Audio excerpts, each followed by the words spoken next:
السلام علیکم ورحمۃ اللہ وبرکاتہ۔ حکیم محمد یعقوب آپ کی خدمت میں حاضر ہے۔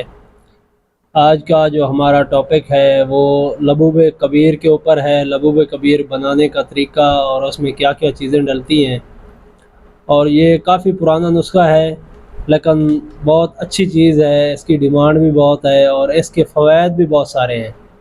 فوائد کے اوپر بات کی جائے تو کافی ٹائم لگ سکتا ہے، ہم چونکہ اس کو مختصر سی ویڈیو ہوتی ہے تو اس میں اختصار کے ساتھ چلیں گے، اور استاد صاحب سے پوچھتے ہیں اس کے فوائد بھی بتائیں، اور مرد و زن دونوں کے لیے، اور اس کے علاوہ جو ہے اس کا طریقہ کار اور بنانے کا طریقہ اور اس میں جو جو چیزیں ڈلتی ہیں وہ بھی ساتھ بتائیں تو ہمیں فائدہ ہوگا۔ جی استاد صاحب۔ وعلیکم السلام ورحمۃ اللہ وبرکاتہ۔ جی، یہ لبوب کبیر ہے اور یہ پہلے نسخہ ہم نے ڈالا تھا، اور کچھ لوگوں نے پوچھا ہے کہ وہ آپ کا نسخہ جو ہے وہ نہیں مل رہا، تو اس لیے ہم دوبارہ یہ ویڈیو بنا رہے ہیں۔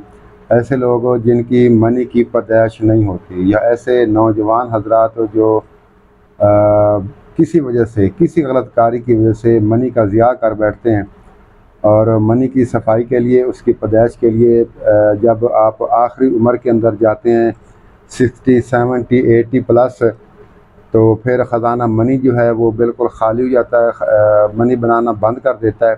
تو اس عمر میں بھی آپ یہ استعمال کر سکتے ہیں، اور اس عمر میں اکثر جوڑوں کا درد جو ہے وہ زیادہ ہو جاتا ہے، اس میں لیکوڈ مادہ جو ہوتا ہے جوڑوں کا، گھٹنوں کے اندر یا جو بھی جوڑ ہیں جسم کے اندر، وہ لیکوڈ مادہ ختم ہونے کی وجہ سے جوڑوں کا درد شروع ہو جاتا ہے۔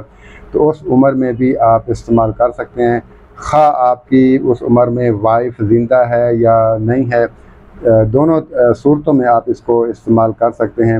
منی کی صفائی کرتا ہے، منی میں پس سیل کا خاتمہ کرتا ہے، اور منی میں جراثیم جو ہیں وہ بڑھاتا ہے۔ ڈسچارج کے بعد جلن کا احساس ہونا، عضو خاص کے اندر جلن کا احساس ہونا، یہ گرمی کی علامت ہے کہ رطوبات جو ہے جسم کے اندر وہ کم ہو گئی ہیں، اور ڈسچارج ہونے سے پہلے ایک رطوبت نکلتی ہے، وہ رطوبت جو ہے وہ نہیں نکلتی۔ جب منی نکلتی ہے اس کے اندر بہت گرمی ہوتی ہے، اور اس گرمی کا جو وہ نکلتی ہے تو وہ احساس کرواتی ہے جلن کی صورت میں۔ مثانے میں گرمی ہو، منی کا پتلا پان ہو، منی کی پیدائش کے بعد ٹائمنگ میں اضافہ کرتی ہے، اور خاص طور پہ خواتین بھی اس کو استعمال کر سکتے ہیں۔ بچوں سے لے کے بوڑھوں تک آپ اس کو استعمال کروا سکتے ہیں۔ بچوں کو اگر استعمال کروانا ہے تو 1 سے 1 چنے برابر۔ ایسے لوگ جو یہ کہتے ہیں کہ ہمارا حافظہ جو ہے بالکل کمزور ہو چکا ہے، جسمانی کمزوری ہے، دماغی کمزوری ہے، مردانہ کمزوری ہے، کوئی بھی جسم کے اندر کمزوری ہے تو وہ استعمال کر سکتے ہیں۔ خواتین بھی کر سکتی ہیں، خواتین چھوٹی بچیوں سے لے کے بوڑھی عمر تک آپ اس کو استعمال کروا سکتی ہیں۔ ایسی نوجوان خواتین جن کی جو وہ حس ہوتی ہے وہ ختم ہو جاتی ہے، تو وہ اس کو چند دن استعمال کریں، انشاءاللہ وہ حس جو ہے دوبارہ بیدار ہو سکتی ہے۔ تو اس کے علاوہ اس کے اب آتے ہیں کہ اس کے اندر کون کون سی چیزیں ہیں اور کس طرح بنانا ہے، کس طرح استعمال کرنا ہے۔ مغز بادام آپ نے لینے ہیں 30 گرام۔ یہ ساری ٹوٹل نسخہ جو ہے آپ نے برابر مقدار میں لینا ہے۔ مغز بادام، اس کے بعد ہے مغز پستہ، مغز اخروٹ، کاجو، سالہ مصری، تخم پیاز، مغز خیارین، تل سفید، اور مغز چلغوزہ۔ اگر اس میں آپ کو ایک آدھی چیز نہیں ملتی تو کوئی مسئلہ نہیں ہے، 1 2 چیزیں اگر آپ کے پاس نہیں ملتی، کوئی ایسا علاقہ ہے، ایسی کوئی جگہ ہے، خاص طور پہ جو آؤٹ آف کنٹری لوگ رہتے ہیں ان کو یہ مسئلہ پیدا ہو جاتا ہے، بعض چیزیں نہیں ملتی۔ جتنا نسخہ بھی آپ کو ملتا ہے آپ اس کو بنا کے استعمال کر سکتے ہیں، لیکن ایک چیز کا خاص خیال رہے کہ سالہ مصری اگر آپ کو نہیں ملتی تو پھر نسخہ ادھورا ہے۔ سالہ مصری ملتی ہے، باقی 5 6 چیزیں ملتی ہیں، تو پھر آپ نسخے کو بنائیں بھی سے استعمال بھی کریں۔ یہ ساری چیزیں برابر مقدار میں لینی ہیں، اور ان کو کوٹنا ہے، گرائنڈ نہیں کرنا، چکی میں نہیں پسوانا، ساری چیزیں تیل بن جائیں گی اور یہ نہیں کھٹے گا، اور اس کا کلر جو ہے وہ بھی چینج ہو جائے گا بالکل۔ اگر اس میں کریں گے تو ایک تو ہوگا نہیں، اگر ہو بھی جائے تو پھر اس کا جو کلر ہے یا اس کے مغزیات کا جو آئل ہے وہ نکل جائے گا اور اس کا کلر بالکل سیاہ ہو جائے گا اور کھانے میں بھی وہ مزہ نہیں آئے گا. پھر ایک چیز کھانے میں مزہ نہیں آتا تو پھر بندہ جو ہے استعمال نہیں کرتا. اس کو گھر کے اندر کنڈی ڈنڈے کے اندر اچھی طرح اس کا پاؤڈر بنا کے پھر اس کا وزن کر لیں. جتنی بھی چیزیں آپ کو ملی ہیں ان کو کوٹ کے وزن کر لیں. 3 گنا آپ نے شہد اس میں ڈالنا ہے. جو شوگر والے حضرات ہیں شہد استعمال نہ کریں. باقی بی پی والے ہیں, ہائی کولیسٹرول والے ہیں, شوگر والے ہیں, وہ اس کو جو ہے وہ استعمال کر سکتے ہیں. انشاءاللہ زبردست چیز ہے. اور اس کا اپنا جو مزاج ہے گرم تر مزاج کا یہ نسخہ ہے. خشک مزاج والے, سوداوی مزاج والے, صفراوی مزاج والے دونوں استعمال کر سکتے ہیں.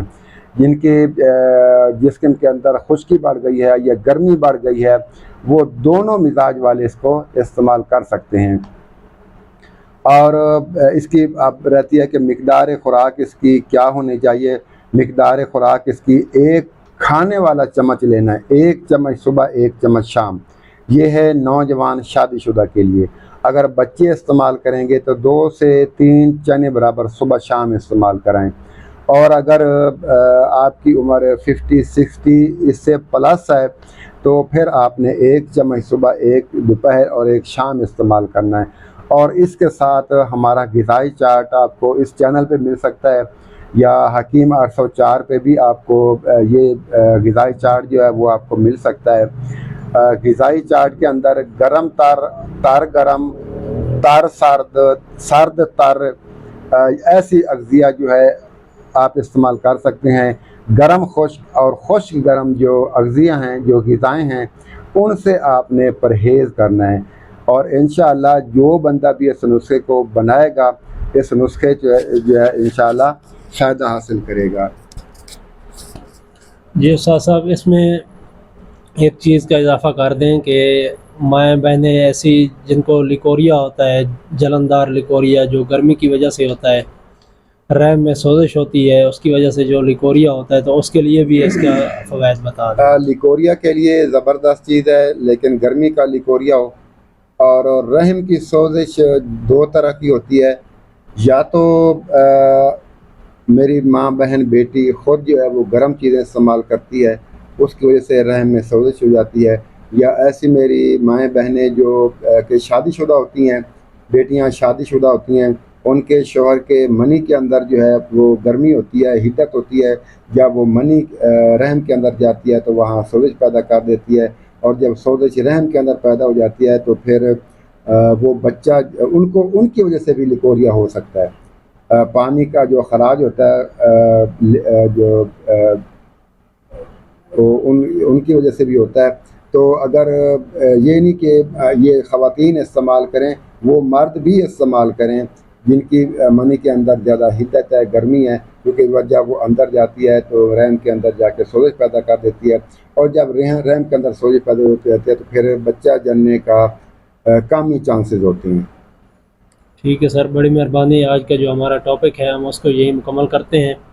آپ نے غذاؤں کا جو ہے وہ خاص خیال رکھنا ہے, کیونکہ پرہیز جو ہوتی ہے وہ علاج سے بہتر ہے. اگر آپ علاج کرتے رہیں گے اور پرہیز نہیں کریں گے تو اس کا کوئی فائدہ نہیں ہے. وہ ٹائم ضائع ہوگا, پیسہ ضائع ہوگا, اور آپ کو خواہ مخواہ میں ایسے پابندی جھیلنی پڑے گی, تو اس کا کوئی فائدہ نہیں ہے. آپ دیکھیں پہلے غذاؤں کے اوپر جیسے استاد صاحب نے بتایا ہے اس پہ عمل کریں, غذاؤں کے ساتھ پھر اس کا علاج کریں تاکہ مکمل فائدہ ہو.